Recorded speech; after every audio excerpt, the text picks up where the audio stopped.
Última reunião que eu tive com a Virgin Galactic semana passada, eu justamente coloquei essa questão que aconteceu com o submersível. Eu falei, olha, uma das hipóteses é que possa ter ruído, né, aquela janela frontal do submersível e, enfim, aí o oceano entra com uma pressão fortíssima e aí, no caso, ocorreu aquela fatalidade toda. As espaçonaves, tanto da Virgin quanto da Blue Origin, ou todas elas, enfim, têm muitas janelas à disposição e elas, quando vencem a atmosfera, elas estão em velocidades absurdas, com muito atrito da atmosfera.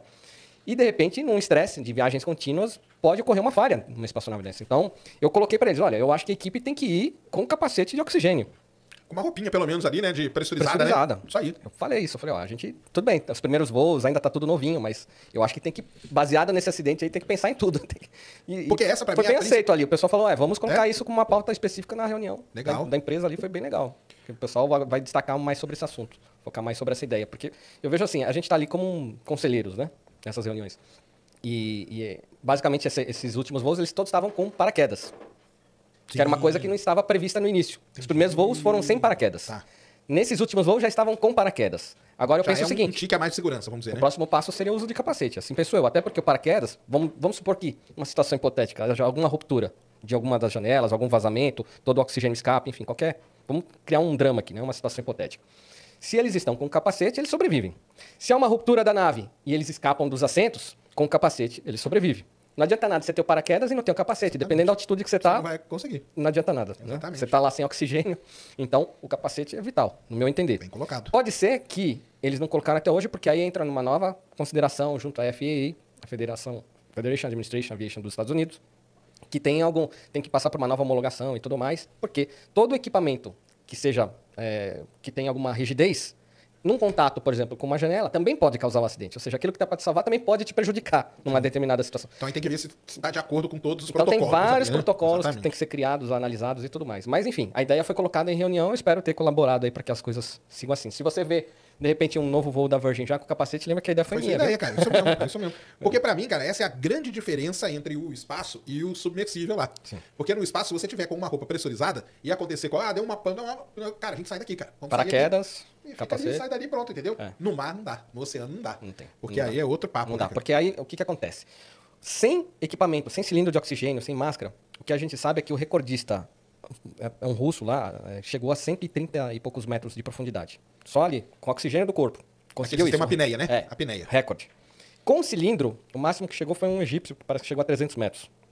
E aí também é o peso do mar ali, o cara, imagina, deve ser torturante o cara chegar a 300 uma roupa metros. especial também de mergulho, né? Sim, Não foi qualquer coisa. Né? enfim, a gente tá falando de pessoas muito especializadas. Pessoas de muito gabarito não chegam aos pés desses caras que são as estrelas do negócio. São os caras que chegaram mais fundo. Agora, a gente tá falando de 300 metros. Esses submergíveis chegam a 4 quilômetros, 11 quilômetros. Então, eu até trouxe aqui pra galera, para o pessoal conhecer um pouquinho da história, né, dos submergíveis. Isso aqui também é da minha coleção. Vou mostrar para todo mundo. Aliás, vamos começar com uma pergunta aqui, a surpresa, que eu vou fazer um suspense aqui pro pessoal. Qual que é o comandante da Enterprise, do Star Trek? Ih, cara, você perguntou pra Do pessoa Star errada. Trek. Eu Você não assiste Star Trek? Eu não sou Trek, né? Eu nunca assisti Star Trek na minha vida. Ah, você tá brincando. Nunca. Excelente. Eu tenho um desvio de Excelente. caráter. Eu sou Star Wars, cara. Igual você, Não, né? mas eu Você gosto de não Star é Wars. Você não é o Darth Vader? Sim, mas eu gosto de Star Wars. Deixa o Darth mas Star... Vader saber, cara, que você tá aí falando de Star Trek. Não, mas Tô zoando. aí todo mundo tá em simbiose. Bom, o comandante se chamava Auguste Picard. Ah, o do Star Picard, Trek. famoso Picard, é verdade. Então tá aqui. Eu sou- A câmera pega ou não? Qual que é a câmera que eu... Tá, então virar aqui, ó. Tá aqui. Uma homenagem aqui. Opa, Abaixa só um pouquinho, Cris. vamos lá. Isso. Chamou aí? Aí, ó. Legal. Um pouco. Boa. Olha que legal. Por que eu tô levando isso aqui? Parece que não tem nada a ver, né? Espaçonave, Star Trek com submersíveis. Tudo a ver. O Auguste Picard é esse tiozinho aqui, ó. O cara Esse que tá ali cientista dentro com o bigode. Dá um zoom ali, Cris. Dá pra dar um zoom? Dá um Ele zoom tá ali. dentro de um batiscafo aqui. Isso. Pra quem é fã de Star Trek e não sabe disso, precisa saber. Aí, ó. Existiu o Auguste Picard, da vida real, que ele foi depois homenageado na série Star Trek. Foi esse cientista belga aqui. Tá? Então, e esse cientista belga, tá aqui o autógrafo dele aqui embaixo. Vê se pega agora o autógrafo dele. Isso aqui é uma foto de 1938. E 8. Você Isso, tá tô vendo aí vendo do aqui. lado de Aham. cá, né? 1938. Tá, o Auguste Picard autografou pra alguém aqui, essa pessoa Isso. que tá aqui, que eu não lembro agora o nome. Bom Voyage, ele escreveu embaixo. É. Aqui tem uma moeda que ele levou várias dessas moedas, eram medalhas, né? Que ele levava a bordo desse submergível. E depois ele distribuiu. Aliás, essa medalha aqui foi quando ele foi para a estratosfera. Esse cara aqui, olha só que cara interessante. Ele foi, vou deixar aqui no meio, né? Vamos deixar aí. Aqui, ó, pode deixar aí. Na década de 30, ele foi o primeiro cara a ir num batiscafo. Aliás, na década de 30 não, foi na década de 60 o batiscafo. Na década de 30 ele foi o primeiro cara a chegar na estratosfera. Ele criou lá um sistema, igualzinho a esse aqui, um balão estratosférico. Legal. Foi o primeiro homem a chegar a 15 km de altitude, foi o Auguste Piccard. Ele criou um balão estratosférico, chegou lá, fez um monte de pesquisas, é um cientista belga. De um negócio parecido com esse É, um batiscafo, bem parecido.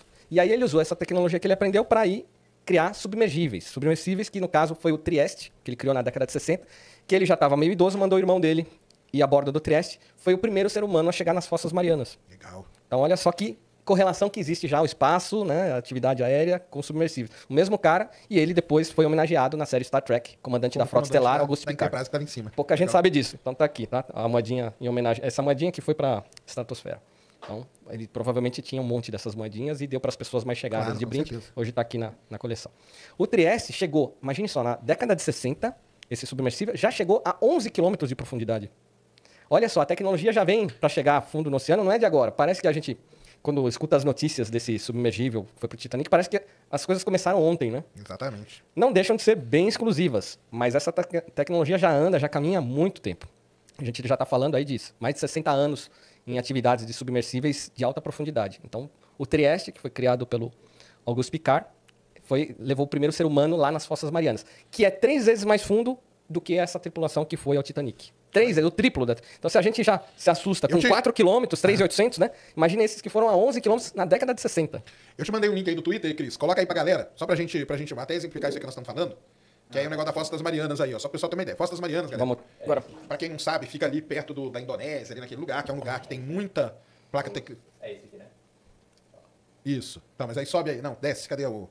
É que tem um desenho, tem o gráfico aí. Ó, aí é pra quem não sabe, a antiga Fossas Marianas, tá? Então ela fica ali, Pequim, Indonésia, pra baixo um pouco ali do Japão. Isso. Porque ali você tem 2 placas tectônicas, você tem uma região de subducção de placa, uma placa tá entrando embaixo da outra, e nesse momento que uma placa entra embaixo da outra, ela carrega um pedaço da crosta junto, faz isso aqui, ó, faz esse movimento aqui, ó. E aí nesse movimento aqui, criou, nesse ponto aqui, o que a gente chama de Fossas das Marianas, que chega aí na casa do quê? De uns 12, né, quilômetros, 12 quilômetros, mais ou menos, de profundidade. Lembrando que o Monte Everest tem 8 de altura, e as Fossas das Marianas tem 11 de profundidade. Ou seja, caberia o Monte Everest, só pra vocês terem uma noção do que nós estamos falando. Como disse o Marcão, já a galera já descia lá, entendeu? Ah, não desce ninguém lá. Desce há muitos anos, e desce várias vezes. Desce. E aí que é o negócio... O James Cameron fez várias descidas, né, que é o cineasta que filmou o Titanic. Ele já tinha ido para as Fossas Marianas a 11 km de profundidade antes de visitar o Titanic. Então, você veja que o Titanic para ele era nada. O Titanic tá a 3.800, nós estamos falando de 11. 11. Tá? É outro patamar.